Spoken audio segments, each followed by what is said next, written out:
이번 독서 모임 장소는 도시 상담이라고 하는 이 서점이기도 하고 약간 그 사랑방 같은 이 공간에서 하게 됐는데요. 제가 여쭤봤더니 박소영 교수님이랑 박성진 사이트 페이지 대표님 그 아마 공동 대표인가 그러신 걸로 알고 있고 예전에 이제 공감 편집장님이셨고 그리고 이성란 소장님이라고 이제 그 설계하시는 분이 세 분이서 의기투합을 해서 같이 준비를 하셨대요. 1년 정도를 같이 기획을 하고 근데 이제 제가 박소영 교수님한테 말씀 들을 때는 이제 은퇴나 학교 이제 마무리 하시고 나면 뭘 이렇게 준비를 할까 이제 고민을 하시다가 나의 그런 도시와 관련된 이런 것들을 사람들과 이야기 나눌 수 있는 작은 책방을 하고 싶다 이런 생각이 늘 있으셨대요. 그래서 그거를 이제 주변이랑 같이 이야기하면서 하다가 이제 구체적으로는 1년 정도 계획을 해서 이 공간을 꾸리게 됐고 공간이 예쁘잖아요. 서서 이렇게 디자인을 하는 거 바꾼 디자이너가 하는 분이 같이 협업해서 근데 위치가 좋아요. 이렇게 모서리에 있는 건물 1층에 임대를 하셨다니. 그러니까요. 아니 근데 진짜 여긴 위치가 중요한 게 아니라 우리가 그런 생각 진짜 많이 하잖아요. 내가 몇 년을 연구하고 생각해온 주제에 대해서 그런 정점의 공간 하나 만들고 싶다라는 거 하는데 세 분이서 되게 어떻게 의기투합하셨지? 실행력이 대단하다. 그게 진짜 힘든 일인데 누구나 다 그런 생각을 하잖아요. 이런 공간이 없었나요? 지금까지 이런 서점은 없었다. 아니 하루 종일 있을 수 있을 것 같아요. 왜냐면 진짜로 그냥 서점 만약에 이거 독서 모임 하고 그냥 혼자서도 계속 있을 수 있을 것 같아요. 그러니까 책이 굉장히 많아요. 근데 오기 좀 빡세지만 약간, 여기 보러 올 수 있겠다. 그리고 이런 책을 이렇게 딱 셀렉해가지고 모아놨다라는 게 교보보다 더 많아요. 아까 얘기했었는데. 그치. 왜냐면 교보는 도시, 건축 뭐 그렇게 돼 있는데 여기는 도시 안에서도 그 안에서 뭐 이런 돌봄에 대한 거라든지 뭐 이렇게 다 정원에 대한 거라든지 이렇게 세부 큐레이션을 해놨더라고요. 이 타르트까지 타르트를 선물로 출력하시고 너무 감사합니다. 사실 교수님 우리가 선물 두고 와야 되는데 이렇게 선물 많이 주셔서 정말 감사합니다. 정말 기대도 안 하고 저희는 그냥 조용히 왔다 가려고 했는데 너무 함대해 주셔가지고 감사해요. 저희는 책을 많이 사서 많이 공부하는 걸 이제 또 보은으로 생각하고 여기도 또 자주 이용하고 그러니까요. 저 이제 타르트 먹어도 되나요? 그럼요. 그러시죠. 네. 이 책 어떻게 읽으셨나요?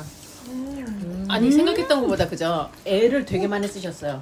장영준 교수님께서 그래 너네들이 철학을 모르지 내가 진짜 최대한 쉽게 진짜 간단하게 얘기 한번 해볼게 약간 이런 느낌. 아까도 얘기했지만 그건 그거잖아 이 얘기를 진짜 한 100번쯤 되게 이분은 정말 그 착한 교수님 같아. 내가 아까 뭐라 그랬어 그렇게 했지 이런 느낌. 잘 따라하고 있지 약간 이런 느낌으로 맞다 싶을 때마다 얘는 이렇게 얘기를 했잖아요. 그쵸 기억나죠? 약간 이런 느낌. 그래서 진짜 이 어려운 얘기를 이렇게 잘 따라갈 수 있는 철학책은 저 처음이었던 것 같아요. 그리고 헤매지 않고 맞아요 맞다 막 이러면서 얘기 쫙 해주고 끝에 그러니까 이거 도표로 정리하면 하고 쫙 그러니까 혹시 얘가 뭐 안 될까봐 그림으로 다시 그려주면 딱 나오고. 근데 요 얘기를 조금 변주해서 다른 얘기할 때 그 얘기를 또 친절하게 한번 다시 너가 잊었을 것 같아서 한 문장으로 정리를 또 해줘. 그래서 반복 학습이 진짜 도움이 많이 된 것 같았어요. 엄청 사명감을 갖고 쓰신 책이라는 느낌이 들었거든요. 왜냐면은 그 장영준 교수님 그 전에 썼던 책 있잖아요. 그 제목 뭐지? 현대건축의 모험. 철학적 모험. 그 책을 내시고는 느꼈을 거야. 이거를 읽은 사람이 따라오는구나. 없구나, 못 따라오는구나, 아무도 이해 못했구나. 이건 모험이었구나. 책장 자기에게도 독자에게도 모험이었구나. 안 되겠다 이런 마음으로 이제. 근데 이전에도 책을 뭐 하나 내셨더라고요. 이거 낙한 가디오 드레제딩. 이거 제가 가져오다가 뭐가 자꾸 나와. 그거 뺐는데 나 이거 같이 살려고요. 그게 똑같이 그런 그 똑같이 똑같은 빨간색이랑 파란색이랑 이런 그 도식을 이용해서 이 정도 수준으로 철학을 쫙 정리를 한번 해주신 거예요. 근데 왜 또 내신 거예요? 그게 왜 못 알아듣는 것 그러냐면 같아서. 원래는 이 책을 쓰고 제가 한번 간단한 인터뷰를 했는데 이 책을 쓰고 있으셨거든요. 원래는 과잉도시랑 그 이거 황부자 이걸 먼저 쓰고 있었는데 그 예술대학원에서 그 건축과 관련된 철학 강의를 좀 뭐 해달라 뭐 이런 예술 미학 그 강의를 좀 해달라 그래서 그 철학가들을 싹 한번 설명을 하는 기회가 있었대요. 근데 그걸 하면서 어쩔 수 없이 그 철학에 대한 걸 계보를 정리하다 보니까 이거 하시면서 했었던 그런 생각들이 이제 엮이면서 이제 그게 되게 쉬운 강의의 입문 강의가 하나 만들어진 거예요. 홍대에서 강의하실 때 그럼 이것도 책이 될 수 있겠다라고 생각은 했는데 그 책을 쓰면서 이게 굉장히 쉬우니까 이거 도식화해서 우리 건축과에서는 이거 다이어그램 많이 그리니까 설명해주면 좋겠다 해서 그 책에서 먼저 도식과 먼저. 이런 걸 먼저 시도를 하셨던 비슷한 거예요. 시기 있으신 거예요? 연달아 나왔어요. 근데 이 책을 먼저 탈고를 하고 그 이유가 이걸 먼저 읽어야 이 책을 이해할 수 있을 것 같다고 판단하셨대요. 그럼 저 책은 더 쉽겠네. 저 책을 먼저 읽었네. 그래서 그 책은 이제 이 책에 등장하는 건축가 외에 그 철학가들 있잖아요. 그들의 프랑스 철학에 대해서 계속 쓰고 있는 거예요. 재밌겠다. 그래서 그래서 서문에 궁금해지지 않았어요? 읽어보시면 도움이 된다. 그래요. 그래서 저 멈출까 싶었어요. 이 막 그치, 먼저. 락항 이런 거 내가 이해할 수 있을까 했는데 두 권을 읽을 자신 없어서 그냥 해보자 했는데 이해가 잘 되더라고요. 알아요. 나는 이런 시리즈 책은 무조건 세트로 사거든요. 근데 이 책 세트로 안 샀어. 혹시 모르니까. 혹시 몰라서 1권을 한번 읽어보고 내가 감당 못할 것 같으면 1권에서 끝내자 이러고 1권만 샀거든. 그래서 2권, 3권 사도 되겠다. 이 학사가 원래 철학책을 주로 내는 출판사여가지고 건축가가 이 학사에서 책을 낸다는 게 굉장히 특별한 일인 것 같아요. 제가 생각할 때는. 그리고 건축 전공하신 분이 그분이 그 유튜브에서 얘기하는데 건축 전공이 그 바디우 선생님에게 철학을 한다고 갔을 때 자기는 말도 잘 못하고 철학도 못하는데 약간 처음에 약간 그랬다 그런 얘기도 하시던데요. 근데 저는 건축가가 내 건축 공부해서 그런지 모르겠는데 건축하는 사람들이 어쨌든 그런 거죠. 되게 막 여러 가지 프로그램을 단순화하는 어쨌든 그 기능이 있잖아요. 그래서 나는 이거를 정말 다이어그램화하는 거 그게 약간 여기서 빛을 발했다. 크게 도움이 됐죠. 이거 세 권을 다 읽으면은 끝날 때까지 뭔가 이렇게까지 얘기했는데 네가 실제와 상징을 구분을 못해? 나는 너를 포기하겠다 이런 거. 진짜 그 정도 이게 할 수 있는 최선인 것 같아요. 왜냐면 저는 철학 이거 막 얘기를 하다가 철학을 아예 모르고 철학 막 되게 뭔가 대화를 할 때 뭘 지적 허용이라고 해야 되나? 그냥 뭐 이렇게 철학적인 용어를 누가 섞어서 얘기하거나 책에서 뭐 주의상스나 리조미나 리비도나 이런 얘기 나오면 그냥 넘겨 약간 그냥 왜 또 이래 약간 이러면서 그냥 막 그렇게 뭐 에피스테메 이런 거 나오면 약간 대화가 하다가 갑자기 막힌다거나 책도 그냥 넘겨버리거나 약간 이랬는데 이렇게 한번 이렇게 시도할 수 있는 게 되게 이 철학이라는 게 뭔가 나의 삶과 이렇게 거리를 두고 재밌게 볼 수 있는 거구나. 그렇게 되게 입문서로 좋았다. 철학 입문서로. 맞아. 건축하는 사람들이 철학이 또 필요하잖아요. 그래서 그리고 요즘 같은 세상에 진짜 세상을 거리두고 바라봐야 돼서 진짜 필요하잖아요. 그래서 되게 시기상으로도 괜찮았다. 그리고 다 한 번쯤 들어봤던 얘기들인데 이게 하나로 꿰어지지 않던 이거 다 아는 말들이지만 그게 어떤 맥락에서 왜 이게 나오고 이런 걸 몰랐는데 이분이 대단히 요약 정리를 잘 하시는 것 같아요. 아주 간단하게 이렇게 딱딱 정리해 주니까 그걸 진짜 이렇게 에센스만 딱 뽑아가지고 요거 정리하고 요거 정리하고 요거 정리해서 한 번에 깨주니까 이게 이렇게 연결되는구나를 이해를 하게 된 것 같아서 좀 뭔가 속이 시원하고 너무 좋았었어요. 약간 그런 느낌 있잖아요. 이거 시험지 만들 수 있겠다. 나 그 생각했는데. 그쵸? 다 그렇게 생각했지. 우리 학교 다닐 때 요약본 같은 거. 다음 중 현대사회의 특징이 아닌 것은 전제군주사회와 근대사회의 차이점 똑바로 쓴 것을 뭐 줄로 이어라 뭐 이런 것들. 그래서 막 보기가 헷갈리게 막 타령토와 초용토와 섞여 있고 시험하면 보면 좋겠는데? 문제 한 20개 낼 수 있을 것 같아. 그쵸? 진짜 나랑 똑같은 생각이 약간 소름 돋았어 지금. 나는 약간 빈칸치우기 좀 이렇게. 왜냐면은 이거를 약간 우리 이게 저도 아까 정리를 하면서 왜냐면 도표 같은 게 풀어져서 써 있는 책이잖아요. 그래서 이걸 막 이런 식으로 이렇게 다이어그램처럼 이렇게 정리하면서 봤는데 이게 약간 시험 공부할 때 이렇게 맞아. 이거 너무나 그런 느낌이에요. 그래서 딱 시험 공부처럼 정리가 돼가지고 원시사회, 군주사회, 자본사회 특징, 코드와 초코드와 탈코드와 이렇게 딱딱딱 짝 지어지는 맞아. 약간 이런 거 그렇게 일타 본 거. 강사 스타일? 맞아. 약간 일타 이런 강사 느낌이었어. 요약본 해서 이것만 일단은 알고 너네. 근데 가끔 모르겠는 것들은 저는 이렇게 다른 색으로 해놨거든요. 이거 왠지 2, 3권 읽으면 나올 것 같아. 그 주석에도 막 써있잖아요.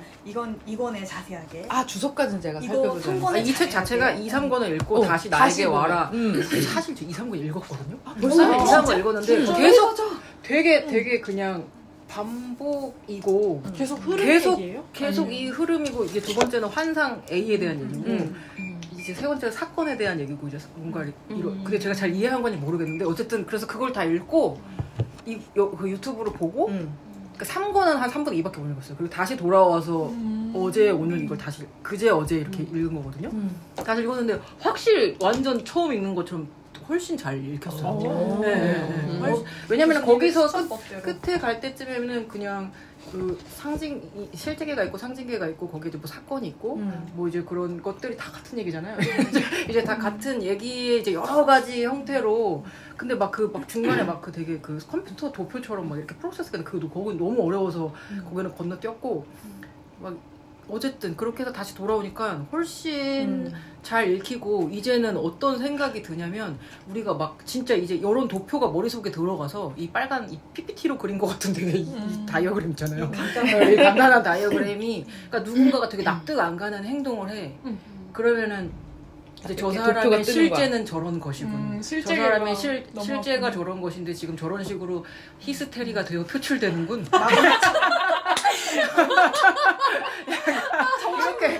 이렇게 드라이하게 사건을 요즘 납득 안 되는 일이 많잖아요. 약간 저는 지금 그 세 권을 읽으면 그런 사고를 하게 됐어요. 그리고 이제 그랬다. 근데 저는 이게 제목이 책에 비해 너무 어려웠다. 맞아. 이 생각이 드는 거예요. 왜냐면 제가 이 책이 너무 읽고 싶었는데 설명을 보면 어떻게 썼다는 거야 하고 되게 궁금했거든요. 근데 제목이 나의 그 펼치는데 큰 장벽이 있어서 이거를 좀 삭제했으면 제목이 어땠을까? 뭐가 어려워요? 그리고 제가 바디오 이것 때문에 접근하게는 심지어 이거 저희가 신간 기사를 썼단 말이에요. 그래서 이거를 출판사에 물어봤어. 왜냐하면 저희가 기사를 12월 말, 그러니까 11월호에 내려고 12월에 이제 인터뷰를 간단히 하고 이걸 썼단 말이에요. 근데 이 책이 약속했던 날보다 며칠 늦게 왔잖아요. 그러니까 이 책의 실물을 우리가 못 받은 거예요. 그래서 근데 이 책 제목이 정확히 뭐냐? 그래서 도시의 정신분석, 과잉도시, 뭐 환상도시, 사건도시냐? 그랬더니 아니래. 이게 꼭 들어가야 된대. 이게 부제가 아니고 꼭 들어가야 된대요. 그래서 그럼 이 책의 원제가 라캉 들레즈 바디오와 함께하는 도시의 정치 분석이 맞냐 할 때 그렇게 써야 된다는 이 편집자가 얘기를 해주더라고요. 내가 장담하는데 그냥 과잉도시로 냈으면 책 훨씬 많이 팔렸다. 그냥 그리고 과잉도시 땡땡 뭐 도시의 정신 분석 뭐 도시의 정신 분석 시리즈 좋다. 해서 근데 약간 이런 거 아닐까? 이 출판사랑 이런 사람들이 이 기존의 철학에 관심 있는 사람들에 대한 수요를 착각한 게 아닐까? 그러니까 이거는 우리는 지금 도시와 건축에 관심이 있으니까 과잉 도시 하면 딱 직관적으로 오는데 이 라칸 들레즈 바디오에 대한 수요가 그 도시에 관심 있는 사람보다 더 많지 않을까요? 있어. 정말? 아니 이학사 입장에선 그게 맞아요. 이학사 입장에선 그러네. 라칸이 나와야 돼. 들레즈? 바디오? 그러면 그런 사람들 도시를 사람들. 얘기한다. 그러니까. 그래 출판사의 성격이 있네. 만약에 이거 했는데 다른 관심 사람들 많아요. 다른 출판사에서 나온 책이었으면 이렇게 나왔을 거예요. 그러니까 저도 막 그 철학책 같은 거 살 때는 푸코 써 있으면 가서 뭐지 하고 읽는단 말이에요. 약간 라깡? 라깡 나 모르는데 하고 막 이렇게 읽게 되니까 그런 거 같아. 근데 이제 이 라깡 들레즈 바디오가 이렇게 이어져 이걸 이렇게 연결해서 이해한다? 근데 도시인데 정신분석? 이러면 호기심 가겠네. 그래서 이걸 못 놓친 거구나. 많이 살 것 같. 근데 나는 이거 그러니까 나는 아니야. 이 책 제목 난 너무 괜찮다 생각하고 책이 진짜로 1, 2, 3권 한 권으로 만들어도 그림을 좀 덜어내면 만들 수 있는 책인데 맞아. 이것조차 나는 이 편집 자체가 이 사람의 단순화라고 생각했어요. 맞아요. 왜냐면은 지금 딱 그 계속 흘러가면서 중간에 환상 A 얘기하고 사건 A 얘기하는 거거든요. 그거 얘기하는 건데 이것조차 다이어그램하다. 그리고 이 책이 약간 타원형이 있는데 이거는 타원은 이렇게 돼 있고 뭐 하나는 이렇게 돼 있고 뭐 이제 그것이 다 의미하는 바가 어쨌든 그 머릿속에서 뭔가 이렇게 단순화하려는 노력인 것 같아요. 제가 편집자랑 그 저자에게 각각 들은 어떤 이런 거 나가도 되지 이런 정도는 이 표지가 이 학사 안에서 이제 결정할 때 굉장히 여러 허들들이 있었대요. 철학책 내는 데서 안 쓰는 표지인 거야. 그래요. 건물 사진이라. 그리고 이렇게 이런 타원 같은 거 있잖아요. 이게 아마도 제가 생각할 때 이 안에 다이어그램 같은 데서 가지고 온 것 같은데. 하여튼 뭐 그런 이야기도 있더라고요. 이 사진부터. 너무 신기하다. 이- 철학을 이런- 전공하는, 이게 철학을 중점으로 하는 사람이 완전 책을 그런- 냈을 때는. 네, 그런 쪽에서 볼 때는 우리에게 되게 낯설잖아요. 약간. 근데 우리는 익숙한 표지 같지 않아요? 그러니까 그래요. 우리는 익숙한데 건물이 하나쯤 들어가야 되잖아. 춘천주공이랑도 살짝 비슷하지 않아요? 그 아파트 이거 싱가포르의 골든 마일 콤플렉스 이거 그래서 제가 여기 표시를 이 사진 나온 대로 해놓은 거예요. 여기 장면 맞아. 나와요. 페이지가 있더라고. 내가 찾아놨는데 그러니까 이게 그리고 앞 뒤에 중점적으로 얘기하는 거 표지에 중요한 나와 있죠. 제목이 글자가 작은 게 다 있어. 여기다 내가 페이지 하나 없는데 아니 근데 어쨌든 난 이게 제목인 줄 알았거든. 곁들여서 이렇게 해서 사실 이게 대단지. 제목이었다니. 충격. 이게 조금 위계가 근데 이거 좀 많이 읽지 않아요? 저 지하철에서도 두 분 봤어요. 그 지하철이 어딘데, 무슨 젊은이, 노선인데. 젊은 청년이 읽고 있더라고요. 근데 이거 알라딘 판매 순위도 되게 높아요. 그러면 이거 이 얘기 맞는 것 같아. 그가 철학 정도 건축에서 건축 도시에서 책을 보는 사람은 한 줌이라고 그랬거든요. 우리가 다 아는 사실은 거야. 우리가 철학은 거야. 넓은데 도시니까. 나 요즘 동화문고 가면은 그놈의 쇼펜허 뭐부터 시작해갖고 어, 뭔가 맞아요. 뭐 니체 막 이런 거 맞아, 많잖아요. 요새. 진짜 많아. 그러니까 사람들이 요새 뭔가 정상적으로 생각하기 힘드니까 다 뭔가 틀 밖에서 생각하고자 하는 건가? 약간 혹은 그 저- 세계를 이해하기 위해서 좀 더 이런 물질적인 세계의 이야기보다 그 한 차원 안쪽에 있는 인문학적인 관심이. 그런 거리를 좀 두려고 네. 하는 사람들인가 책을 읽었던 나는 사람들이 그들이 한 점인 줄 알았는데, 우리가 한 점. 우리가 한 줌이지. 철학은 한 줌. 그래서 과잉도시에서 망했어요. 반주. 근데 어떻게 프랑스에서 그런 막 사변적인 철학을 많이 하잖아요. 프랑스는. 근데 어떻게 이렇게 단순했을까요? 이 사람의 나는 이거 읽으면서 저는 뭐 들레스도 과감하다고 뭐도 다 안 생각해. 읽어봤으니까 이렇게 그러니까 들레스의 원래 책이 이렇게 단순하진 않겠죠. 엄청 근데 두껍잖아요. 굉장히 요약을 하신 거겠죠. 읽으면서 그런 생각했는데, 이 철학이라는 게 이런 거구나. 재밌겠네. 근데 막상 한번 들어가서 보면 한 장도 못 읽을 거예요. 그렇습니다. 여기는 정말 청계원 단순화해서 다 있잖아요. 거기 샀잖아. 아니, 그리고 이게 지금 말씀하신 것처럼 이렇게 단순화하는 거 있잖아요. 그것도 나는 굉장히 과감한 행동이라고 생각해요. 왜냐면은 철학의 아는 되게 사람. 근본, 본류, 막 이런 사람들은 이거 보면 화낼 수도 있어요. 이걸 그래, 이렇게 그럴 수 우리의 있어. 들레즈 선생님 얘기를 이렇게 단순화해버린다고? 무식할 수 있어. 그렇게 해서 이렇게 카테고리 이렇게 둘러 나눌 수 없는데? 이거 아닌데? 왜 어떤 맞아. 건축하는 사람들이 유현준의 어떤 비약을 보고 열받듯이 어. 철학하는 그치. 사람들이 어떤 그러겠다. 이 책을 보고 너무 네. 굉장한 깡이다 이렇게 생각할 수 있죠. 애초에 수요가 철학 전공자들보다는 저희처럼 딱 기초를 알고 싶은 사람인데 철학사 책에서 이걸 어떻게 다 받아들여줬을까요? 아니라는 게 있을 수도 있다는 걸 그래서 저는 그 앞에 논쟁이 한 권을 있구나. 먼저 내본 것 같아.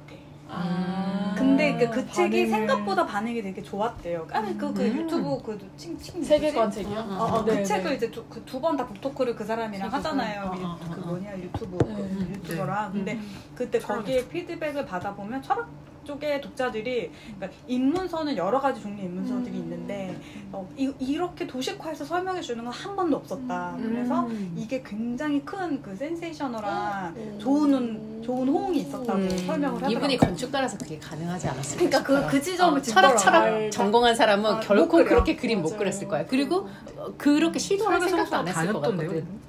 예, 건축 전공하신 분이에요. 여기 네. 청춘마루 갑자기 청춘마루. 들어간 거 너무 웃기지 않아요? 나 그래서 앞뒤로 다시 봤어. 이게 여기 어떤 맥락에서 나온 건가? 공백이 청춘. 그래서 KB 근데 그만큼 공백이 없나라는 생각을 했어요. 도시에 공백을 진짜. 이렇게 민간이 오픈한 공백을 찾는 게 그렇게 생각해보면 없나. 없긴 했어요. 우리 이걸 드릴 정도로라고 하고 생각해봤는데 딱히 없긴 했어요. 일단 뭐 책의 내용으로 다 들어가지 못하고 지금 그 어떤 책의 그 조건과 그 가지고 있는 방향성에 대해서만도 이렇게 많이 얘기가 나오는 게 신기한데 저는 이분이 제가 이분과 대화를 해봤을 때 굉장히 지적인 분인데 굉장히 겸손하시잖아요. 그 유튜브에서 나오는 것처럼. 심지어 저 여자인 줄 알았다. 또 남자였다. 유튜브. 또 깜짝 놀랐다. 이름이 순이라서. 순으로 끝나서 그런 오해 받으신대요. 근데 학생들이 음. 엄청 좋아하는데 이분이 좋아하실 램코라스 엄청 좋아하세요. 그 OMA. 그래서 이 정신 창낭증의 그 얘기가 많이 줄리어스 나오는 뉴욕이 맞아. 이분의 엄청 그 중요한 그러니까 뭐랄까 현대 사회를 깨뚫어보고 그 렌코라스가 사회학과 출신이잖아요. 기자하다가 그래요? 뒤늦게 AS쿨인가 어디 가서 건축 배우고 건축가가 됐는데 이 사람이 쿠스토알 같은 거 이제 하면서 이제 이거를 건물로 설명하는 게 아니라 사회적 맥락이랑 연결해서 건축이 사회 안에서 어떠한 기능과 역할을 하면서 이게 그 건축으로 이제 해석이 되느냐에 대한 굉장한 지평을 열었던 사람이라고 평가를 받는데요. 그래서 그 건물을 설계하기 전에 냈던 그 분석적 책이 정신착란증의 뉴욕이었고, 그러니까 이미 그 안에 그 정신 분석에 대한 그 인문학적 사고와 이런 게 이게 다 이게 형성돼 있는 사람이니까 거기 엄청 매료돼서 그래서 정신분석이라고 하는 어떤 중요한 화두가 이렇게 꺼내져 나와 있구나라는 생각도 하게 되고, 아무튼 근데 어려운 걸 어렵게 말할 수 있고 어려운 걸 쉽게 말할 수 있으면 저는 대가라고 생각하거든요. 근데 어려운 걸 쉽게 말했다는 점에서 저는 너무 감동받았어요. 우리를 이해시켰어. 너무 고마워. 그러니까. 설명이 안 되면 또 해주고 막 이렇게 돈 하면서 덕분에. 그리고 한편 이런 생각도 했어요. 아, 철학이란 이런 거였어? 일단 이름을 짓는 건가? 이런 생각. 명명하는 거죠. 역사나 상황에 대해서 이름을 붙여주는 거잖아요. 그게 전부인 거겠죠? 근데 진짜 이렇게 뭔가 어쨌든 시대가 어떻게 변하는지가 역사가 아니라 그 흐름을 그러니까 뭐랄까 그 맥락을 이해를 하게 되는 것 같았어요. 역사는 진짜 그 뭐랄까 있었던 사실들이 어떻게 영향을 미쳤고 뭐 이러면서 여기 안에서도 뭐 영향을 미치는 흐름이나 이런 게 있지만 이게 어떻게 보면 정말 완전히 다른 맥락에서 그 이면의 어떤 에너지의 흐름? 무한, 유한 이런 얘기 막 하는 거에서 되게 너무 놀랐었어요. 그래서 아, 이 세상에 이렇게 정말 이렇게 멀리 떨어져서 이런 큰 맥락으로 이야기를 하면 그 다음이 보일 수도 있겠구나. 여기서 뭐 예를 들어 어떤 철학자는 그거를 그 이전에 이미 예견했다 이런 거 얘기 나오잖아요. 그래서 100년 전에 그래서 아 그게 예견이 되겠구나. 그리고 이제 녹아내리는 저는 되게 신기했던 게 그 미국의 라이프 스타일이 이거를 다 잡아 먹을 거다라는 예견을 한 것도 너무 신기했고. 누구였죠? 미국적 라이프 스타일이 될 거 들레지였나? 어쨌든 네. 그래서 야 이런 걸 그 당시부터 예견을 하는구나. 그런 지점들이 너무 신기했어요. 그래서 철학자들은 그런 걸 보는 것 같아. 그런 흐름과 틀을 보는 것 같아. 관점을 좀 네, 설정하는 설정하고 그래서 이 흐름이 이렇게 된 거야. 이런 자본주의의 뭐 근본은 뭐 생산이다, 뭐 이런 거죠. 과잉 생산이다. 그냥 그렇게 딱 정의하고 시작하는 거잖아요. 그 이걸 어떻게 바라볼 거냐? 약간 그 포인트들을 잡아가지고 예를 들면 이런 거야, 라면서 막 설명해 주는데 이렇게 이해시키는. 물론 이 작가 이 장준 교수님이 그걸 잘하는 분 같기도 하지만 이런 그 라깡 들레즈 바디우도 약간 그런 어떤 관점을 제공하는 거구나. 그래서 약간 저는 랭프러스가 그 책을 되게 옛날에 냈잖아요. 70년대. 그쵸. 70몇 년. 그 시절에 이미 이런 생각을 이걸 다 이해하고 뭔가 그런 생각을 했을 것 같은 거예요. 진짜 너무 멋지다. 그래서 다시 또 그 사람이 얼마나 위대한가 이런 생각을 했어요. 그 사람은 건축도 대단하지만 그 건축가들이 그 누구도 시도하지 않았던 그걸 열었다. 현대 사회에 대한 그 이해와 그것이 얼마나 스페이스. 그거 다 가져왔는데 그게 진짜 슬픈 하시. 그래서 어쨌든 그런 사람이 하나 있으니까 이게 오히려 더 실체가 더 이해되는 것 같아요. 저 그 책 안 읽었는데 이제 읽을 수 있을 것 같아요. 그 책이랑 이건 또 되게 다른 것 같아요. 그래서 올해 좀 철학책을 좀 읽어도 되겠다. 그래 되겠다. 난 그 생각을 좀 어떻게 해요. 그럼 그 다음 달에 2권 가나요? 아니 읽으셨대요. 나는 그러니까 개인적으로 읽으세요. 왜냐면 너무 같은 작가 걸 시리즈 읽으세요. 근데 저는 프레드릭 제임슨이 작년에 죽었잖아요. 그래서 그게 너무 슬펐는데 프레드릭 제임슨이 그 유물론을 기반으로 해서 그 후기 자본주의 사회가 가지고 있는 그 문화적 특성이 어떤 식으로 각 영역에서 펼쳐지게 되는지 엄청 얘기한 사람이고, 이 정크 스페이스도 보면 이게 프레드릭 제임슨이랑 같이 이거 되게 조그만 책이네? 책이에요. 어쩐지 싸더라. 이게 시리즈더라고요. 이게 시리즈. 얼마인데요? 여기 앞에 이거 10,000원 막 이래요. 11,000원. 이것도 여기 채소장 시리즈가 되게 좋은 책들이 많은데 이게 후코 맞냐 미셸 여기 후코. 혹시 파나요 이 시리즈? 이거를 제가 아까 못 봤네요. 있을 것 같다. 이 헤테로토피아랑 권력과 공간이랑 헤테로토피아. 근데 그 앞에 헤테로토피아가요, 제가 넘기면 10장도 채 안 돼요. 되게 짧아놓은 거예요. 아, 이 그래요? 글 자체가. 아 이거 재밌겠다 나 이거. 그래서 짧지만 이런 책들 우리가 그냥 좀 읽어보면 좋겠다는 생각이 그러니까 여기에 원전들이니까 프레드릭 제임슨의 글이나 아니면 헤테로토피아 같은 거 읽어봐도 좋겠고 권력과 공간이 저거 한 2배 두께 정도 되거든요. 그래서 저는 이 관점이 좀 재밌게 느껴졌던 게 이 책 읽으면서 박인석 교수님 책이 생각이 나서 이걸 다시 펼쳐봤는데 제가 그때 끝까지 안 읽었단 말이에요. 그래서 근데 끝까지 안 읽은 부분이 도론인가? 네. 뒤에 몇 장 안 되는 그 보론 부분에 맞아 현대건축과 사회적 실천이란 항목으로 내가 이런 이야기를 많이 읽었지 근데 어디서 읽었지 하다가 이제 이 책을 펼쳐보다 이 부분에 그 사회적 실천이라는 문제 그러니까 근대 이후부터 건축이 어떻게 사회 관계 안에서 그 자신의 자리를 찾아가려고 노력하느냐 형태의 담론이 언어가 상실되고 그리고 나서 다른 대안을 제시하려고 했을 때 앙리르페브로 같은 사람들이 나오고 뭐 이포토한 같은 사람들이 나오면서 일상의 삶과 이 삶에 대한 그 경험이 이제 축적되는 공간으로서 새롭게 바라보고 혹은 그 시간이 축적된 대상을 알도르시 같은 사람들 공동체의 기억 뭐 이런 거 있잖아요.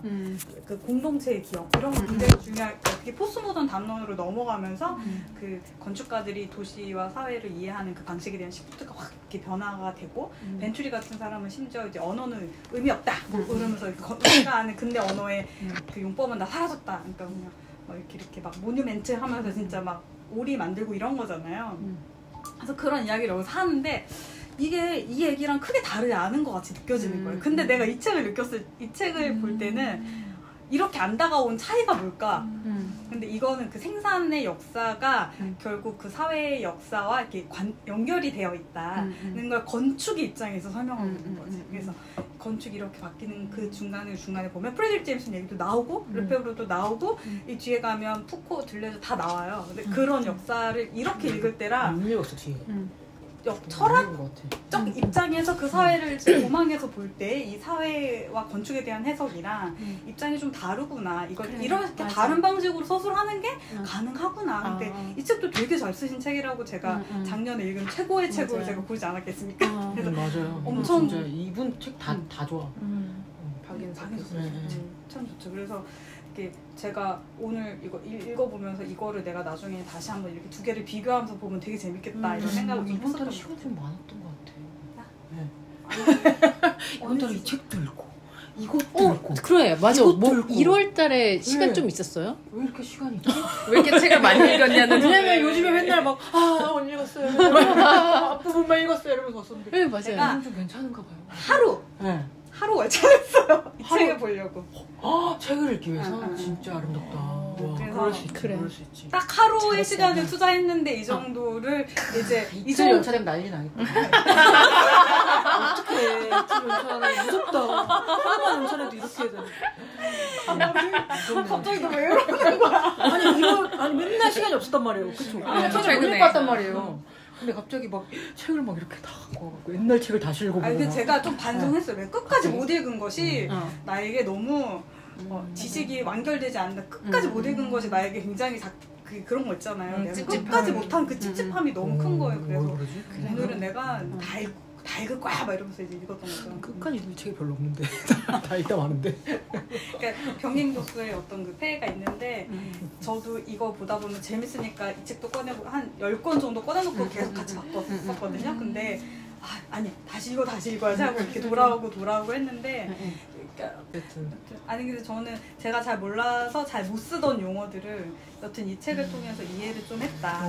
지점이 너무 좋았고 그 이해가 이렇게 얕은 이해라기보다 이 세계를 보는 통찰 같은 거잖아요. 그러니까 마구마구 올라온다. 그런 본질을 내가 알고 있다. 이름은 다를지언정. 그리고 정신착란이나 정신증이나 식경증에 대한 정확한 구분을 저는 못하고 있었거든요. 저도 편집증, 분열증, 스테리 뭐 이런 거 다 다른데. 근데 이제 그냥 정말 아주 개인의 입장에서 생각할 때 나도 내가 살고 있는 이 도시가 너무 피로하고 나를 이렇게 다 맞아. 싸그리 가져가서 이렇게 깡통처럼 쓰고 버리는 듯한 그런 소외. 느낌을 계속 받는단 말이에요. 그래서 나 스스로 아니야 난 잘할 수 있어. 더 잘해야 돼. 완벽해야 돼. 이 일을 끝내야 돼. 뭐 이런 생각들을 계속 여기 스스로 나오잖아요. 내재화 하잖아요. 정신병을 무조건 약을 써서 고치기만 한다고 바로 사회에서 뭔가를 할 수 있게 만들기 위해서 근본적으로 치료하지 않고. 그쵸. 약간 근데 이제 철학가들은 나라는 존재는 억압의 상태에서 이제 내가 살았으니까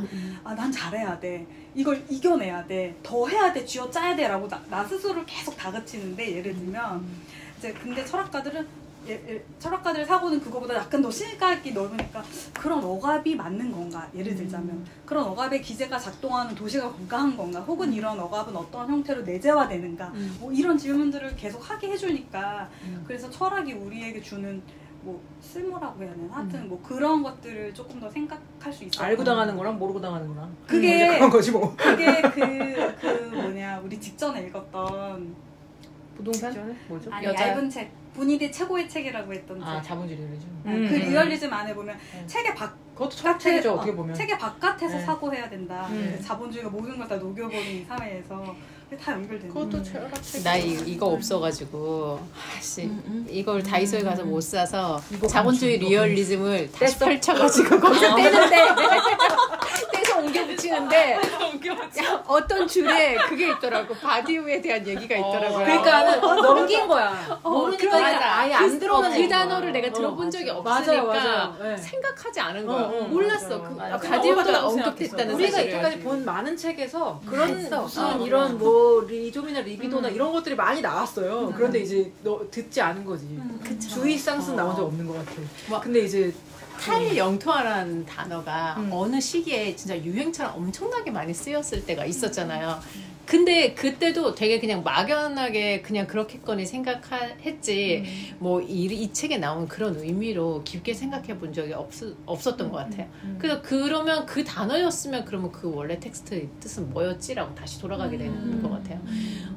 그래서 약간 이걸 떼고 나니까 그동안 어려웠던 책 다시 한번 봐봐도 괜찮겠다는 생각이 들었어요. 자본주의 리얼리즘 다시 읽으면 느낌 다른 거. 진짜 바디우라는 책- 단어가 저 있었다니까. 엄청난 책인데 모든 책을 돌아보게 하는. 그러니까 어쨌든 그 텍스트의 이 문장의 신기함이라는 게 진짜 뭘까? 나는 이걸 보면서 그런 생각을 많이 했는데 우리 막 그런 거 있잖아요.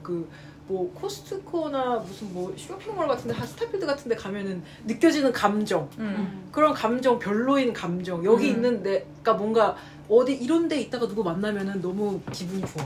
그런데 코스트코에서 아는 사람 만나면 그렇게 반갑지 않잖아요. 약간 이제 거기 있는 내 모습이 별로니까. 약간 그런 느낌? 그러니까 우리가 뭔가 근데 여기에 그런 감정에 대해서 우리는 비장소를 혐오하면서도 열망한다. 약간 뭐 이런 거에 대한 이제 내용이 하면서도 편안하게 느낀다. 열망하고 거기를 느낀다. 뭐 이제 그런 거. 맥도날드 설명. 맥도날드 얘기하면서 이제 그런 거를 언급해요. 이제 그래서 내가 그런 곳에서 느끼는 감정, 막 쇼핑몰에서 뺑뺑뺑 돌면서 막 뭔가를 취사 선택하는 거를 필요하고 좋아하지만 또 이면에는 나 지금 뭐 하고 있는 거지? 이러고 있는 내 자신 너무 싫어. 약간 왜 그런 이렇게만 살아야 되지? 그런 왜 이런 데서 감정들 그리고 그런 것이 만들어 쇼핑몰 역사가 진짜 짧더라고요. 오, 그래서 이제 맞아요. 그런 것이 오는 과정, 약간 이런 거. 그런 것들을 한번 보면서 그래 이런 게 그렇다고 내 삶이 바뀌는 건 아닌데 그런 거를 알고 당하는 거랑 모르고 당하는 거 약간 그런 거에 대한 참 신기함이다. 약간 살면서. 생각이 달라지겠다. 프랑스에서는 그렇게 철학 공부를 많이 시킨다는데 그렇게 철학 공부를 많이 하고 이제 이 세상을 바라보는 눈은 좀 뭔가 다를 수 그래. 있겠다라는 생각이 들긴 하더라고요. 더 큰 표어 데서. 맞아. 표어 있잖아. 무슨 보도블럭 보도블럭 아래. 어떻게 그렇게 그래 교육의 차이야. 진짜 문화적 소양의 차이가 진짜. 이거 진짜 이거 완전 문화적 소양이다. 다 여러 나라에서 이제 그런 혁명이 일어날 때 표어가. 제가 한 번은 다른 전시에 설명을 할 때 어떤 작가가 그런 작품을 가지고 설명을 한 적이 있었어요. 그러니까 그 에리 다저스가 이제 한 스타디움 공간을 이렇게 모형으로 만들고 건축 모형처럼 크게 만들고 그 안에 이제 작은 그 프로젝션을 해가지고 그 안에 사람들이 모였다 흩어지고 눈이 내리고 하는 걸 이제 영상을 깔아주는 거예요. 그리고 근데 그 안에 이렇게 불이 다 꺼져 있고 캄캄한 그 공간에 이제 불이 떨어지면 이게 밝아지잖아요. 근데 딱 밝아지면서 눈이 내리기 시작하고 사람들이 들어와서 요만한 그 모형 공간 안에 이제 움직이는 게 보여요. 그러다가 중간에 경찰차가 한 대 쭉 들어와 스타디움에. 그럼 딱 들어왔다가 멈췄다 그냥 가거든요. 그럼 사람들이 이제 그걸 의식하잖아요. 경찰차가 왔으니까. 흩어졌다가 어딘가로 다 살짝 모였다가 흩어지고 하는 그 짧은 5분도 안 되는 영상을 만들어서 전시를 하는데 그 전시를 할 때 그 작가가 이 작품을 만들게 된 계기를 2002년 한국이 그 월드컵으로 엄청나게 사람들이 많이 모였을 때, 광장에 모였을 때를 얘기해 주는 거예요. 자기는 그거를 독일 유학하고 있을 때 봤대요. 영상으로. 근데 이제 친구들이 독일인이랑 같이 막 있잖아요. 예술가들이랑. 근데 한국 사람들 너무 신기한 게 다 모여서 엄청 열정적으로 이렇게 하다가, 그리고 끝나고 나면 다 굉장한 도덕심을 발휘해서 다 정리하고 싹 가더래요. 그래서 우리는 그걸 되게 우수한 시민의 의식이고, 와, 우리나라 진짜 선진국 됐다고 막 홍보를 했단 말이에요. 근데 이제 한편에서 이 사람들이 이야기할 때는 너네는 근데 되게 폭동도 일어나지 않고 엄청 잘 통제된 대중이구나, 통제된 시민사회의 일원들이구나 라고 얘기하는 거예요. 그러니까 누가? 독일 애들이. 그러니까 너네는 독일이 지금 우리나라 보면 뭐라고 할까? 그게 훨씬 많이 성장했구나 너네. 통제에서 많이 벗어났구나. 이렇게 할까? 막 던지고 발전의 과정이야 이거. 서부지검 봐. 와 진짜. 근데 그걸 정말 마그마. 느낀 게 외장재 깨부수는 거. 서울에 10년 만에 돌아왔을 때 느낀 게 그거였는데 지하철에 정말 잔소리 많은 거 알아요? 우리 지하철에 잔소리가 뭐야? 잔소리 해라 하지 마라 이런 게 진짜 너무 많아요. 나 그래서 정말 되게 기괴한 느낌까지 들었어요. 맞아. 그래서 이걸 이렇게 잔소리하면 사람들이 정말 따르나? 이런 것도 일단 궁금하고 따르든 안 따르든 이렇게 많이까지 구구절절 잔소리야. 뭐 음료를 들고 타라, 내리고 뭐 해라, 뭘 해라, 줄을 서라, 뭘 어쩌고 저쩌고. 먼저 그래서 내리고 타라 뭐. 정말 이상한 줄을 두 줄로 서라. 여기 서라. 두 줄로 서라. 그게 되게 이상. 근데 저 얘기에 대한 게 이 2-3권에 무슨 최근에 읽은 책에서 저 얘기가 똑같이 나왔었는데 네, 그런 시민이 좋은 시민이 아니냐 이게 무슨 인도랑 뭐 얘기하면서 이 책이 무슨 책인지 모르겠어. 지하철 예절 영상도 너무 웃기지 않아요? 근데 그거 일부러 약간 킹받게 만드는 거 아니에요? 당신의 지유 무거울 수 있습니다. 아니 근데 거기에 남자가 이렇게 휘잉하다가 막 이렇게 하고 되게 얼굴로 뿌듯해하잖아. 막 이러면서. 난 착한 시민. 아니 근데 그거 약간 일부러 나는 그거 웃기게 만들려고 어색하게 얼굴 외웠어. 그 직원들 철도공사 직원들이 이렇게 만드는 건가? 나 그렇게 생각했는데. 그러니까 저는 예전에 그런 느낌이 일본을 가면 일본 사람들이 그런 거 되게 강하잖아요. 내재화된 게. 그래서 막 옷도 튀게 입으면 안 되고 뭐 이렇게 소리 내면 안 되고 지하철에서도 막 엄청 조용하고 우리나라 사람들이랑 중국 사람들만 막 떠들고 있고 막 이랬잖아요. 근데 그거랑 좀 다른 양상이긴 하지만 우리가 굉장히 뭐라 그래야 되지? 유신 정권 이후로 그런 군사의 독재 체제 아래 있었던 사람들이고 그 세대를 우리가 태어나서 겪진 않았지만 유교 문화라는 게 우리나라 사람들에게 전반에 깔려있는 그런 느낌처럼 뭔가 이런 통제와 억압과 이게 우리랑 굉장히 잘 깔려있구나. 그리고 뭔가 여기서 되게 중요하게 이야기했던 게 어떤 정치를, 그래서 이 사회를 컨트롤하는 되게 중요한 기제로서 이야기하고 있었던 걸로 생각이 들거든요. 그래서 이 정치라는 게 굉장히 동떨어진 일들이 아니고 우리 되게 피부에 가까이 오는 일들이구나, 뭐 이런 것도 이 책 보면서 좀 생각한 것 같아요. 왜냐하면 결과적으로 그런 행정의 움직임에 따라 도시의 공간이 재편되기 때문에 도시 계획이나 도시를 만드는 과정, 그 안에 어떤 건물들이 들어설지가 사실 우리도 큰 프로젝트는 다 공공 프로젝트잖아요. 민간 프로젝트보다는 그 조닝이나 뭐 이런 식의 그 개념들이 이게 다 그 안에 이렇게 통제와 그 제도적인 걸 통해서 우리 안에 이렇게 모르지만 들어와 있는 그런 것들이 눈에 보이지 않는 것들이 진짜 많구나 하는 걸 좀 느꼈던 것 같습니다. 그 트럼프가 된 이 사건이 굉장히 철학적으로도 정치적으로도 중요한 게 신자유주의의 끝판에서 미국이 선택이 트럼프였다는 게 굉장한 충격인 거죠. 나 트럼프에 관련해서 그런데 어떻게 어떻게 생각하면 대박이었는데? 자연스러운 거 아닐까? 트럼프가 아닐 수 있었을까라는 생각이 들어요. 그래서 어떤 사람들은 이렇게 가다가 우리가 마주칠 미래의 그 다음의 모습이라는 것이 정말 전쟁일 수 있다라고 이야기하는 게 굉장히 합리적이라는 거죠. 우크라이나의 전쟁도 그게 사실 안 해도 될 전쟁들을 하는 이유가 뭘까에 대한 질문이 되게 많았었는데 그거에 대한 하나의 해소를 이 책에 했었거든요. 맞아요, 여기 나오죠. 근데 여기서 이 책에서 경계를 없애고 그래서 흐름을 하는 게 어떻게 보면 자본주의의 어떻게 보면 목표잖아요. 근데 미국이 지금 관세를 올리고 어떻게 보면 이게 경계를 더 막 만들어서 불균형을 만들려고 하는 이런 행태가 아 얘가 왠지 되게 지금 많이 쫄리나? 라는 생각이 드는 거예요. 제형투화하고 있는 여기다 그런 개념이겠죠. 그래서 아 뭔가 그 끝이 진짜 이렇게 그 독일이 경제 불황인데 시장을 창출하지 못하고 어쩌고 해가지고 결국 그거를 전쟁으로 2번 풀었잖아요.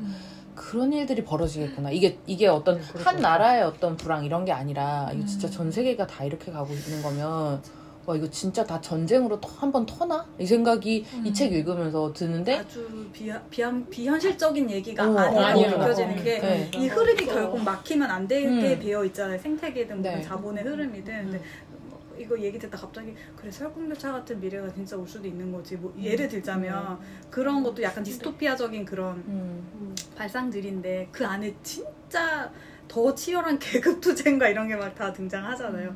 편중되어 있고 양극화도 엄청 심해지고 근데 또 그 안에 전복하지만 결국 마주친 현실은 또 굉장히 비참하고 뭐 그런 그게 인간이 되게 슬프다 그래서 막 그냥 누가는 똑같이 그냥 한번 핵 터져서 다 같이 한 번에 몰살하는 게 제일 지구를 위해서 좋은 일이야 뭐 이런 얘기 그냥 우스갯소리로 서로 하는데 그래서 여기 다음 죽음 대통령 충동 타노스? 나올 때 이렇게 하면 타노스잖아요. 근데 타나토스라는 말이 죽음 충동이란 말이고 그게 결국 자연의 그 실제계의 상태를 이렇게 돌아가려고 하는 회귀적이에서 나오는 그래서 내가 그 거기서 나온 건가? 진짜 그 생각 맞을 거예요. 맞을 거예요. 타노스 진짜 그 선의로 오는 거거든요. 너네가 있으면 안 돼.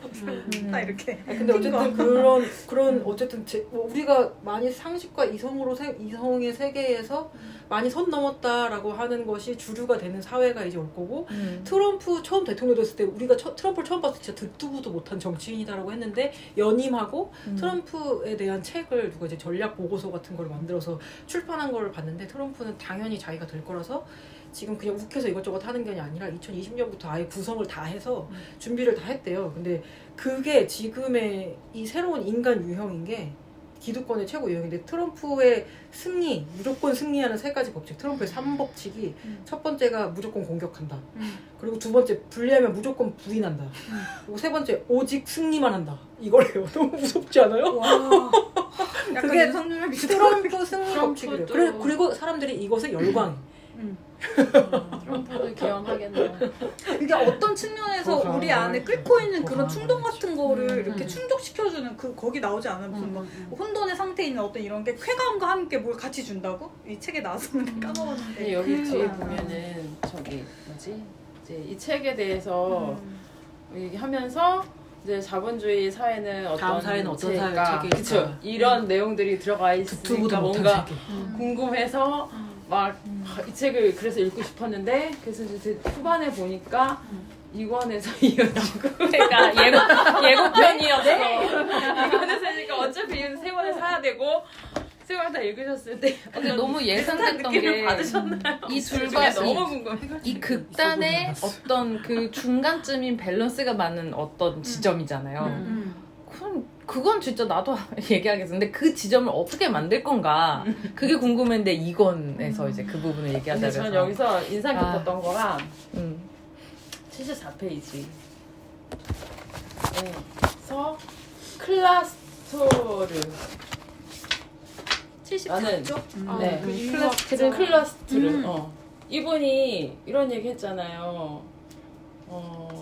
그 원시 부족 사회에서 어떤 생산을 계속 필요한 만큼 이제 계속 더 많이 생산하는 게 아니라 필요한 만큼만 딱 여유 시간을 갖기 위해서만큼만 한다라는 그 생각.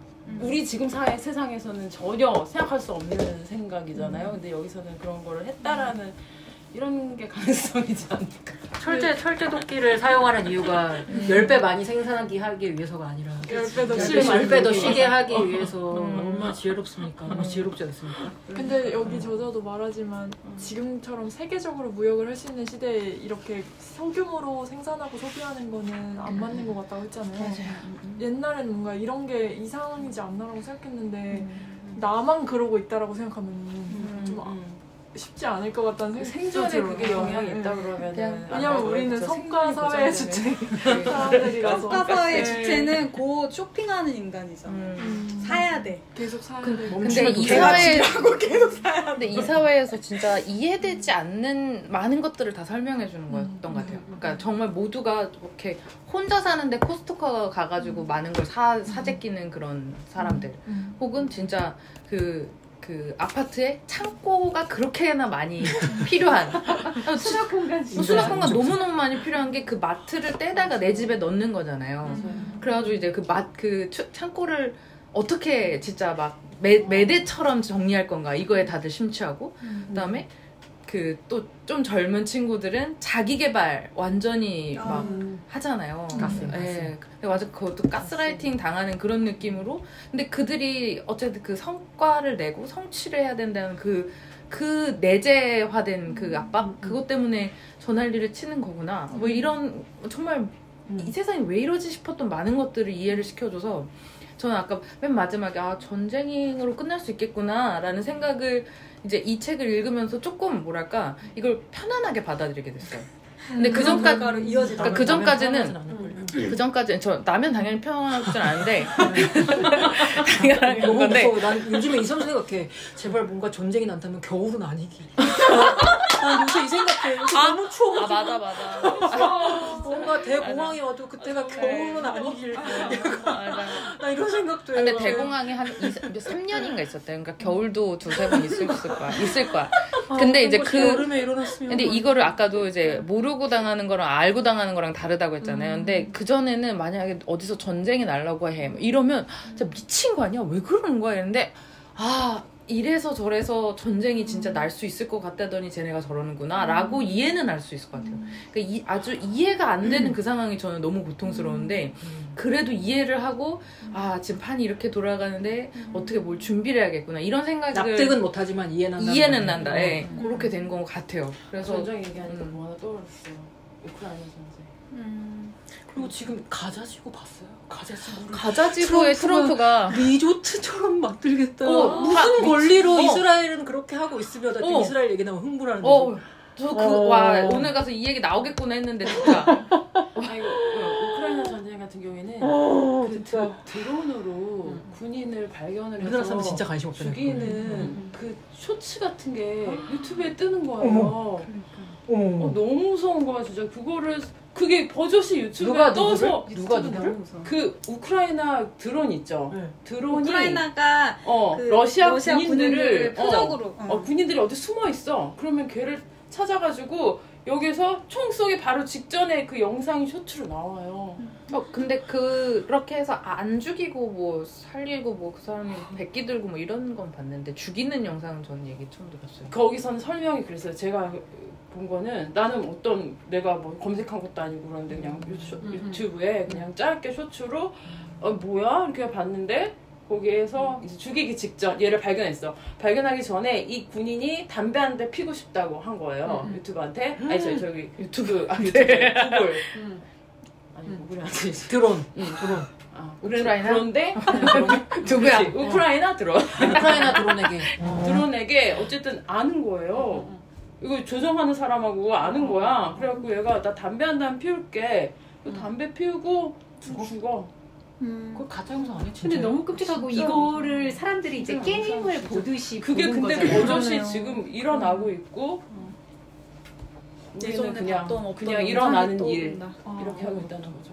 근데 전쟁이 나면 더 매끄러운 사회가 돼서 다시 너무 흐름이 매끄러워, 흘러가게 될지 지금 흐름 막혀 있는 거잖아요. 막혀서 전쟁이 나는 건데 아니면은 재영토화가 다시 더 재부팅하는 고착화 아예 재부팅 처음으로 재영토화가 없고 왜냐면 리셋? 전쟁을 버린 사람들은 재영토화 안에 있을 거 아니에요. 여기서 전쟁에서 옛날 전쟁은 그들을 다 말살시키는 거였는데 이번에 전쟁의 목적은 소비력은 남기고 말살시키는 거예요. 과잉 생산만 좀 없애주는 네, 생산을 거니까. 그게 나오던데. 그럼 그 재영토화된 어떻게 컨트롤 어떤 축적된 자본은 계속 남아 이 계층의 구조가 그러니까 계속 잔존해야 되는 거죠. 그러니까 그게 또 피지배 지배와 또 자본주의랑 그게 또 다 공존하는 얘기네. 그 둘레지는 흐름이 계속 과잉되는 건 상관없다. 흐름은 계속 그렇게 흘러가는 게 좋다. 근데 이게 축적되는 게 문제라고 하잖아요. 근데 지금 전쟁이 나도 축적이 조금 이제 자기들의 필요를 위해서 사라질 수는 있겠지만 뭐랄까 그 이게 구조가 평등한 바뀌는 건 구조가 아니죠. 아니라 그렇죠. 이런 거니까 전쟁이 나도 다시 리셋이 바뀌지 않는 아니라는 게 거죠.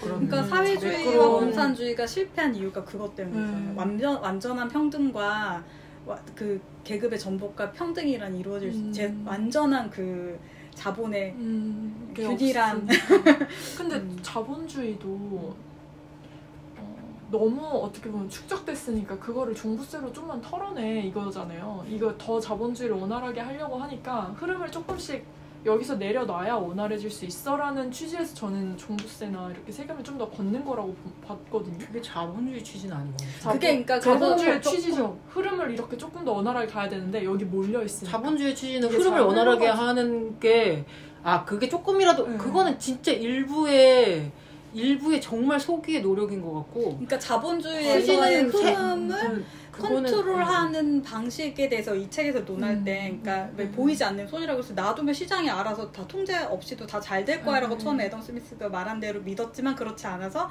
국가가 직접 개입하고 뉴딜 정책을 하던가 이런 식의 권력의 개입을 통해서 수정된 자본주의가 한창 있다가 2008년 리먼 브러더스 같은 사태에 맞으면서 그냥 완전 시장으로 다 풀려버리는 그 신자유주의 체제가 완전 확립되면서 지금의 말씀하시는 그런 더 이상 컨트롤 자체를 할 수 없는 국가 권력에 의해서 자본주의 그 제도가 다른 방식으로 이제 아예 다른 바뀌게 된 상황이 아닌가 싶어요. 지금은 그렇게 할 수 없는.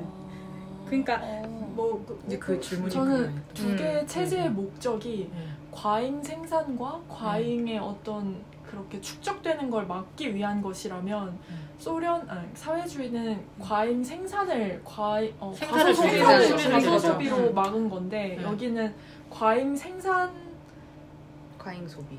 과잉 생산 과잉 소비 사회인데 그거를 조금이라도 계속 굴러가게 하려면 과잉 생산을 조금 줄이고 걸로? 과잉 축적도 줄여야 되니까 그런 걸 과잉 조절하고 있는 생산은 거다. 소비자들을 계속 하게 해서 어떻게든 막고 있는데 과잉 축적이 해소가 안 된다라고 생각해요. 그러니까 그게 그냥 이 차이인 것 같은데 후기 자본주의랑 신자유주의의 차이인 것 같은데 지금 본인이 그럼 얘기하는 게 신자본주의의 차이가 자유주의. 신자유주의가 이제 그 신자유주의가 컨트롤이 네. 그냥 불가한 그런 거. 그렇게 종부세나 세금이나 뭐 유럽에서 그렇게 시행하는 안 그게 되는- 약간 후기 수정자본주의, 후기자본주의 그러니까 학교다닐 때 복지사회 배웠던 복지사회를 꿈꾸면서 그런 것 세금 많이 물리고 그렇게 해서 좀 균형을 맞추는 거고 맞추려고 했는데 네. 신자유주의 체제에서는 그것조차 아예 컨트롤이 안 되고 거의 그러니까 진짜 미국식 방식인 미국식 거죠. 그게 아닌 것 같은데. 어쨌든 자본주의 시대 전쟁의 목표는 여기 딱 그냥 써 있어요. 소비 시장 확보하는 것. 적을 무력화하면서 구매력을 가진 상태로 살려놓는 것이 승리다. 너무 무서운 근데 그 문제 다음에 아닐까? 나온 말이 너무 슬펐어요. 직장한테도 직원들을 착취하면서 얘는 소비력은 유지하게 살려주는 그래서 나를 그래서 돈을 주면 착취하는구나. 나는 그래서 우리가 진짜로 이렇게 계속 소비하는 돈도 없으면서 계속 소비를 하는 진짜 우리가 바보다. 맞아요. 그래서 우리에게 딱 진짜 연봉도 안 올려주면서 소비력만 남겨있는 거. 이미 근근히. 지금 우리는 전쟁의 그걸 뭐라 그러죠? 전쟁 당한 국가의 그 사람들을 뭐라고 하죠? 재난민? 이미 그거다. 난민? 이미 소비 그러니까 이게 난민이다. 한명초 선생님이 그 피로사회란 책에 나오는 설명하면서 자본의 순교자라는 표현이 맞아. 나올 때 나는 너무 난 자본의 순교자구나. 약간 그런 거잖아요. 어쨌든 이 과잉 생산을 멈출 생각은 전혀 없어. 뭐 전체 사회를 위해서 뭐 생산을 좀 낮춘다거나 이런 생각 없고 나는 과잉 생산을 많이 했는데 근데 이게 정체되지 않기 위해서 누구든 더 소비를 해줘야 돼. 그럼 더 소비를 하기 위해서 난 그 생각을 하거든요. 여기 흐름을 빨리 돌리는 거, 쿠팡 같은 거. 그쵸. 그 패스트 패션. 넷플릭스에 계속 빨리 돌리는 거잖아. 다큐 모두가 보셨으면 좋겠어. 소셜 엄청난 드라마? 에? 아니에요. 무슨 뭐 계속 그래서 막 그 나이키 무슨 뭐 브랜드별로 뭐 자라 스파 브랜드가 막 하는데 그거에 쉬인 있잖아요. 쉬인 알아요? 쉬인이라는 이때까지 뭐 걔네가 뭐 1,000억 생산하고 뭐 1,200억, 1,400억 생산해서 그냥 그거에 뭐 한 뭐 몇백 배 그냥 생산이 그렇게 되고 명품 브랜드에서도 그게 끝나면 어떤 시즌이 끝나면 쉰으로. 다 잘라서 없애는 거죠. 진짜 좋은 건데 그거를 직원들이 몰라 싸갈까봐 칼로 그걸 다 잘라. 진짜 손잡이면 다 잘라 그거를. 그러니까 다음 생산을 해야 되니까 그 다큐가 뭐예요? 멈출 수가 없대. 화면 캡처해서 얹고 싶어. 링크 공유 링크 공유. 오래된 그리고 건데. 거기서 나온 쓰레기들은 다 이제 동남아나 이런 데 그렇죠. 처박혀주고. 그리고 그 얘들아 더 사야 돼. 더 쇼핑의 자주 음모. 사야 돼. 더 많이 쇼핑의 사야 음모. 돼. 막 이런 것들을 계속 강요를 하는 거죠. 그래서 사실 생각하면 이상한 게 요즘에 냉장고 다 기본 한 3개씩 있더라고요. 식구도 몇 명 없는데도. 가정을. 근데 쿠팡 같은 거 어떻게 생각하면 시키면 바로 오는 걸 굳이 그 냉장고 3개에다가 다 집어넣어놔야 돼? 되게 이상한 느낌인 거잖아요. 근데 그런 것을 계속 자본이 시키는 거지. 너네 많이 재나? 많이 사? 더 자주 사.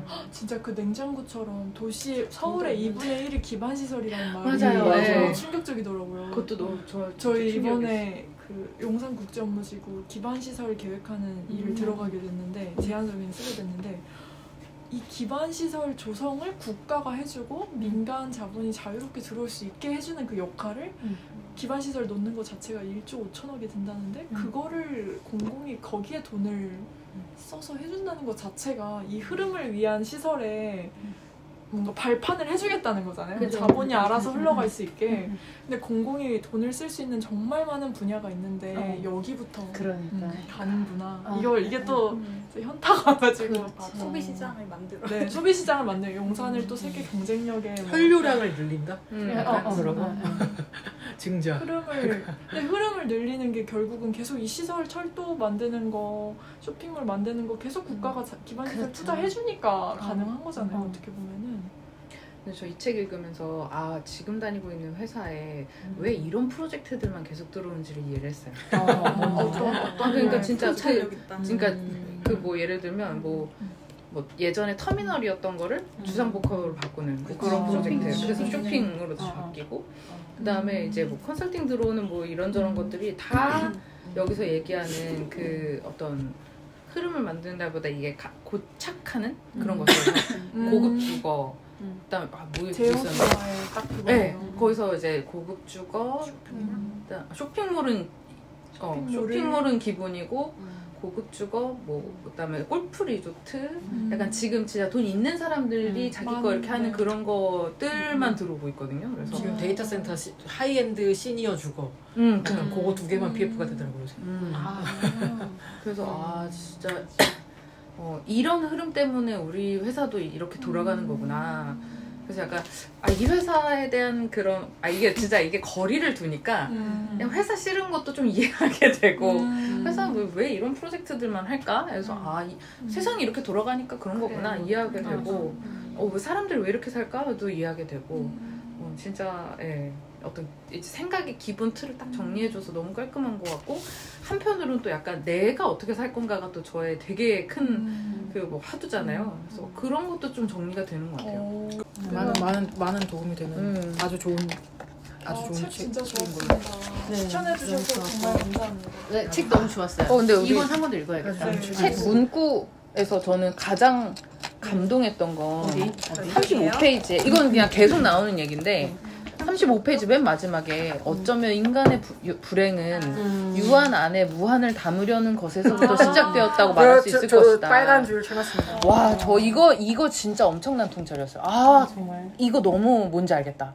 진짜요? 근데 이게 개인도 그렇고 사회도 그렇고 번뇌죠. 우리 회사도 그렇고 인간의 번뇌도. 네, 다 이 엄청난 욕심 때문에 이 난리가 나는구나. 그래서 약간 이거 딱 했을 때 진짜 이 책은 2, 3권까지 봐야겠구나. 좋아요. 근데 뒤에까지 계속 나와서 우리 그런 김에 그 다음 책 그거 해요. 한나 아렌트 한번 읽자. 한국어는 마침 또 예루살렘의 사놨습니다. 아이만과 인간의 조건 중에 인간의 조건 이 조금 더 얇아요. 이 책의 철학자들이 아닌 한나 아렌트로 옮겨간 이유가 있을까요? 다 연결돼 있죠. 한나 아렌트 그냥 우리가 한나 아렌트를 한 번쯤 읽어야 된다 한 1년 전부터 얘긴 하긴 했었어. 맞아요. 한번 점프를 그래서 해서 지금 지금 이해가 이해가 되는 되는 그리고 인간의 뭔가 체력이 이것 때문에 체력이 좀 올라왔네. 책을 약간 기초 철학적인 기초 체력을 다졌다. 네, 다음